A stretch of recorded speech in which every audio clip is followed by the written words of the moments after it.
اعوذ باللہ من الشیطان اللعین الرجیم بسم اللہ الرحمن الرحیم۔ معزز ناظرین، میں ہوں زاہد حسین سپرا، اپنے یوٹیوب چینل سے آپ سے مخاطب ہوں۔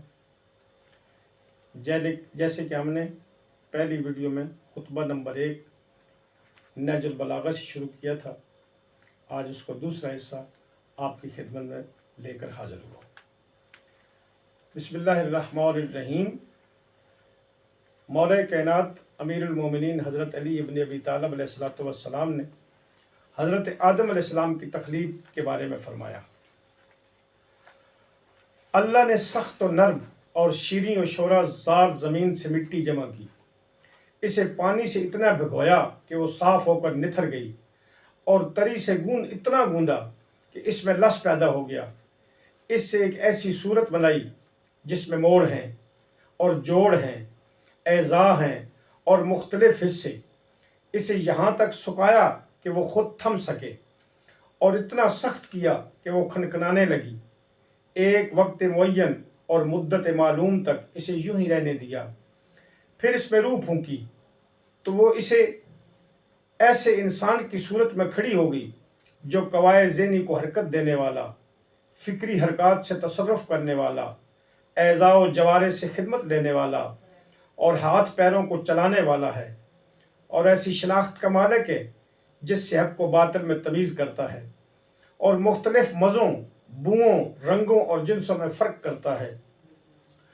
خود رنگا رنگ کی مٹی اور ملتی جلتی ہوئی موافق چیزوں اور مخالف ضدوں اور متضاد خلطوں سے اس کا خمیر ہوا ہے، یعنی گرمی سردی، تری خشکی کا پیکر ہے۔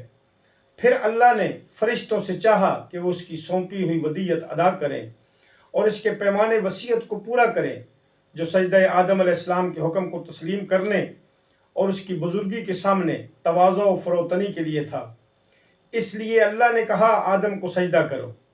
ابلیس کے سوا سب نے سجدہ کیا، اسے عصبیت نے گھیر لیا، بدبختی اس پر چھا گئی۔ آگ سے پیدا ہونے کی وجہ سے اپنے کو بزرگ و برتر سمجھا اور کھنکھناتی ہوئی مٹی کی مخلوق کو ذلیل جانا۔ اللہ نے اسے مہلت دی تاکہ وہ پورے طور پر غضب کا مستحق بن جائے اور بنی آدم کی آزمائش پائے تکمیل تک پہنچنے اور وعدہ پورا ہو جائے۔ چنانچہ اللہ نے اس سے کہا کہ تجھے وقت معین کے دن تک مہلت ہے۔ پھر اللہ نے آدم علیہ السلام کو ایسے گھر میں ٹھہرایا جہاں ان کی زندگی کو خوشگوار رکھا۔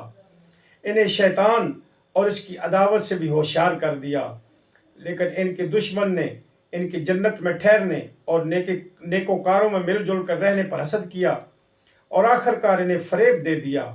اللہ نے یقین کو شک اور ارادے کے استحکام کو کمزوری کے ہاتھوں بیچ ڈالا، مسرت کو خوف سے بدل لیا اور فریب خوردگی کی وجہ سے ندامت اٹھائی۔ پھر اللہ نے آدم کے لیے توبہ کی گنجائش رکھی، انہیں رحمت کے کلمے سکھائے، جنت میں دوبارہ پہنچانے کا ان سے وعدہ کیا، اور انہیں دار ابتلاء و محل افزائش نسل میں اتار دیا۔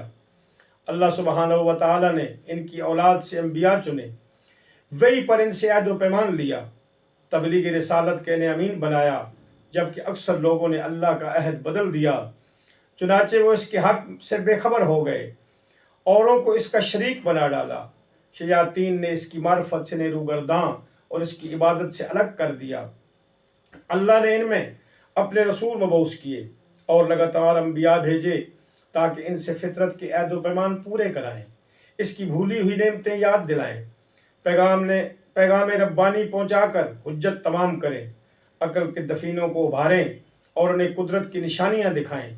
یہ سروں پر بلند و بام آسمان، ان کے نیچے بچھا ہوا فرش زمین، زندہ رکھنے والا سامان معیشت، فنا کرنے والی اجلیں، بوڑھا کر دینے والی بیماریاں اور پے در پے آنے والے حادثے، اللہ سبحانہ و تعالی نے اپنی مخلوق کو بغیر کسی فرستادہ پیغمبر یا آسمانی کتاب یا دلیل قطعی یا طریق روشن کے کبھی یوں ہی نہیں چھوڑا۔ ایسے رسول جنہیں تعداد کی کمی اور جھٹلانے والوں کی کثرت درماندہ و عاجز نہیں کرتی تھی۔ ان میں کوئی سابق تھا جس نے بعد میں آنے والے کا نام و نشان بتایا، کوئی بعد میں آیا جسے پہلا پہچنوا چکا تھا۔ اسی طرح مدتیں گزر گئیں، زمانے بیت گئے،